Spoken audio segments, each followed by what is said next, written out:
Vidya Bharati maths के YouTube channel पर आप सभी का हार्दिक स्वागत है। आज के इस वीडियो में हम कक्षा 6 गणित का अध्याय 1 जिसका नाम है अपनी संख्याओं की जानकारी, इसके अंतर्गत प्रश्नावली 1.2 का सवाल नंबर 1, सवाल नंबर 2 और सवाल नंबर 3 को आज के इस वीडियो में हम डिस्कस करेंगे।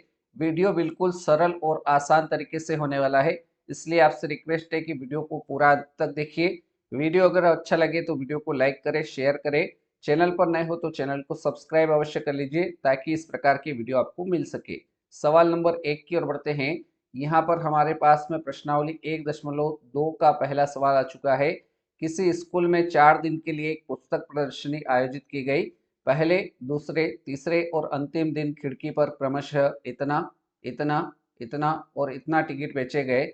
इन चारों दिनों में बेची गई टिकटों की कुल संख्या हमको ज्ञात करना है। तो इस सवाल को किस प्रकार से हल करेंगे तो वो आपको मैं अभी बताने वाला हूं। तो सबसे पहले हल लिखेंगे। तो एक स्कूल में 4 दिनों के लिए एक पुस्तक प्रदर्शनी आयोजित की जाती है जिसमें पहले दिन में, दूसरे दिन में, तीसरे दिन में और चौथे दिन में कुछ टिकट बेचे जाते हैं। तो सबसे पहले लिखेंगे पहले दिन। पहले दिन बेची गई टिकटों की संख्या। पहले दिन बेची गई, पहले दिन बेची गई टिकटों की संख्या। पहले दिन बेची गई टिकटों की संख्या। और पहले दिन टिकटों की संख्या यहाँ पर कितनी दे रखी है? तो सवाल में अगर हम देखेंगे तो पहले दिन में बेची गई टिकटों की संख्या यहाँ पर हमको दे रखी है 1094। तो ये हमने लिख दिया 1094। अगले दिन अर्थात दूसरे दिन, तो यहाँ हम लिखेंगे दूसरे दिन।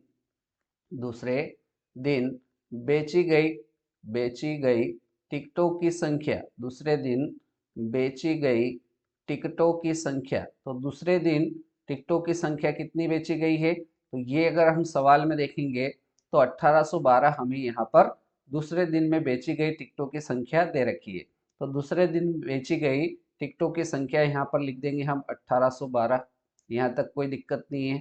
अगला दिन अर्थात तीसरे दिन, तो हम लिखेंगे तीसरे दिन। तीसरे दिन बेची गई टिकटों की संख्या। तीसरे दिन बेची गई, तीसरे दिन बेची गई टिकटों की संख्या। और तीसरे दिन टिकटों की संख्या कितनी बेची गई है? तो ये हमको सवाल में कितनी दे रखी है? 2050। तो हमने यहाँ पर लिखा तीसरे दिन बेची गई टिकटों की संख्या बराबर ये हो जाएगी 2050। और आखिरी दिन, अंतिम दिन अर्थात चौथे दिन, तो यहाँ हम लिखेंगे अंतिम दिन। अंतिम दिन बेची गई टिकटों की संख्या। अंतिम दिन बेची गई, अंतिम दिन बेची गई टिकटों की संख्या। और ये हमको कितनी दे रखी है? तो अंतिम दिन टिकटों की संख्या, अंतिम दिन बेची गई टिकटों की संख्या हमें कितनी दे रखी है? 2751 दे रखी है। ठीक है, तो अंतिम दिन बेची गई टिकटों की संख्या बराबर कितनी लिख देंगे?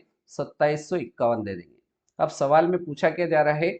इन चारों दिनों में बेची गई टिकटों की कुल संख्या। तो हम लिखेंगे बेची गई, बेची गई, बेची गई टिकटों की कुल संख्या। तो बेची गई टिकटों की कुल संख्या निकालने के लिए हम क्या करेंगे? चारों दिनों के अंदर जो बेची गई टिकटों की संख्या है उनको जोड़ लेंगे। तो हमने लिखा बेची गई टिकटों की कुल संख्या, कुल संख्या। और ये निकालने के लिए सबको जोड़ना पड़ेगा। तो पहले दिन बेची गई टिकटों की संख्या 1094, 1094 प्लस इसमें कर देंगे दूसरे दिन बेची गई टिकटों की संख्या को जोड़ देंगे 1812 को। अगले दिन तीसरे दिन कितनी टिकट बेची? तो 2050। और चौथे दिन बेची गई टिकटों की संख्या यहाँ पर 2751 है। तो सभी को जोड़ लेंगे। तो यहाँ पर देखो पहला अंक इकाई का 1 है, 1 में 0 जोड़ेंगे तो 1, 2 जोड़ेंगे 3 हो गया, 3 और 4 कितना हो गया? 7 हो गया। ठीक है, अब अगला अंक यहाँ पर 5 है, यहाँ पर भी 5 है, 5 और 5 10 और एक 11, 11 और ये कितना दे रखा है? 9 दे रखा है। तो 11 और 9 कितना हो जाएगा? 20 हो जाएगा। 20 का कितना आ जाएगा? 0 आ जाएगा। हासिल कितना बचेगा? हासिल बचेगा 2। इसको साइड में लिख देते हैं हासिल को 2। यहाँ पर 7 है और हासिल का 2 भी जोड़ लेते हैं तो 9 हो जाता है। 9 और 8 कितना हो गया? 9 और 8 हो गया 17 का 7। हासिल अपना कितना बचा? 1 बचा। इसको यहाँ साइड में लिख लेते हैं हासिल को 1। यहाँ पर 2 और एक हासिल का 3, 3, 3 और 2 5 और एक 6 और एक 7। तो यहाँ पर चौथे मतलब चारों दिनों में बेची गई टिकटों की कुल संख्या कितनी आ गई? 7,707। अर्थात आप नीचे की लाइन में लिखेंगे अतः बेची गई अतः बेची गई टिकटों की कुल संख्या, बेची गई टिकटों की कुल संख्या बराबर कितनी हो जाएगी? 7,707 हो जाएगी। और यही हमारा क्या आ जाएगा? आंसर हो जाएगा। ठीक है, तो इस प्रकार से ये आपका पहला सवाल कंप्लीट होता है। चलिए अगले सवाल की ओर बढ़ते हैं। सवाल नंबर 2। सवाल नंबर 2 में दे रखा है शेखर एक प्रसिद्ध क्रिकेट खिलाड़ी है। वह टेस्ट मैचों में अब तक इतने मतलब 6,980 रन बना चुका है। वह कितना रन पूरा करना चाहता है? तो वह 10,000 रन पूरे करना चाहता है। तो इन 10,000 रनों को पूरा करने के लिए उसे कितने और रनों की आवश्यकता है? तो इस सवाल को हल करेंगे अपन। तो सबसे पहले लिखेंगे हम शेखर शेखर द्वारा बनाए गए कुल रन, शेखर द्वारा बनाए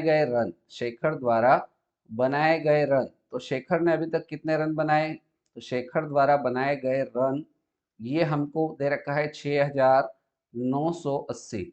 अब कितने रनों का लक्ष्य है? तो शेखर का लक्ष्य यहाँ पर हम लिख देंगे, शेखर का लक्ष्य कितना है? तो शेखर के रनों का लक्ष्य यहाँ पर हमको कितना दे रखा है?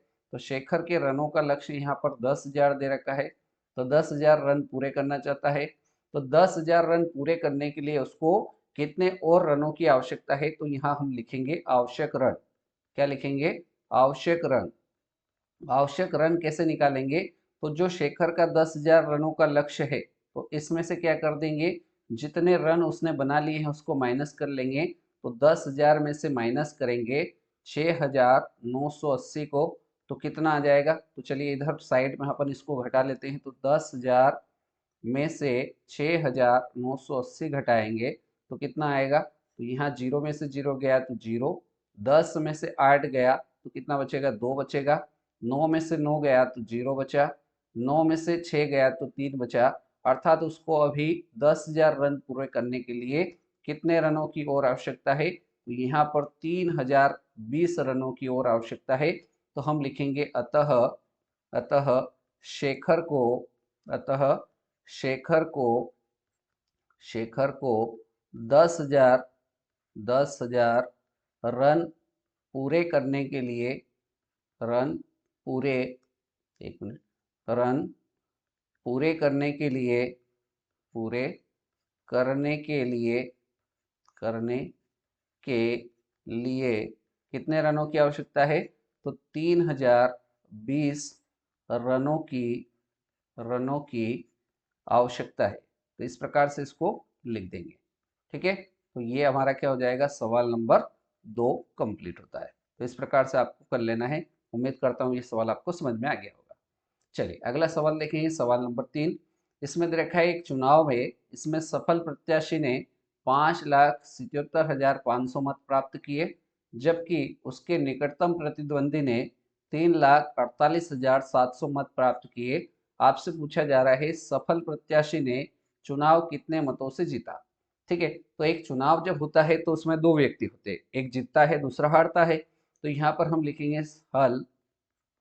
सबसे पहले लिखेंगे सफल सफल प्रत्याशी द्वारा सफल प्रत्याशी द्वारा प्राप्त मत, सफल प्रत्याशी द्वारा द्वारा प्राप्त मत। एक मिनट इसको सुधार देते हैं, व्यवस्थित लिखते हैं इसको। सफल प्रत्याशी द्वारा द्वारा प्राप्त मत। तो सफल प्रत्याशी को कितने मत प्राप्त हुए? तो यहाँ पर हमको दे रखा है 5,77,500 मत प्राप्त हुए। किसको? सफल जो जीत गया उसको।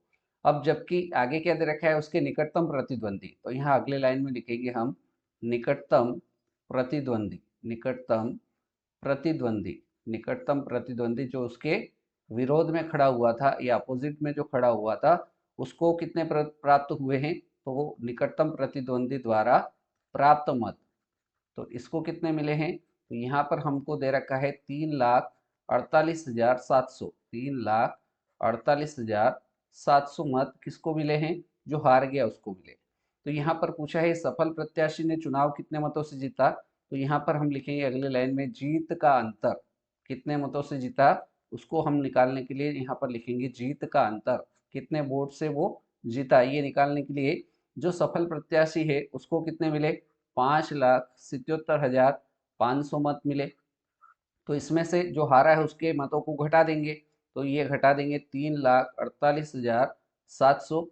तो हम साइड में इसको घटा लेते हैं, तो यहाँ पर लिखा 5,77,500, इसमें से घटाना किसको है, तो 3,48,700 को घटाना है। ठीक है, तो यहाँ से इसको घटा देंगे, जीरो में से जीरो गया जीरो, जीरो में से जीरो गया जीरो। अब 5 में से 7 नहीं जाता, एक इधर से उधार ले लेंगे तो 15 हो गया, 15 में से 7 जाएगा तो कितना बचेगा, तो 15 में से 7 जाएगा तो 8 बचेगा। अब यहाँ कितना हो गया है, 6 हो गया, 6 में 8 नहीं घटता है तो इसलिए इधर से एक ले लेंगे, 16 हो गया, 16 में से 8 गया तो 8 बचा। अब एक इधर उधार ले लिया था तो यहाँ 7 में से एक चला गया, 6 बचा, 6 में से 4 गया तो कितना बचा, 2 बचा।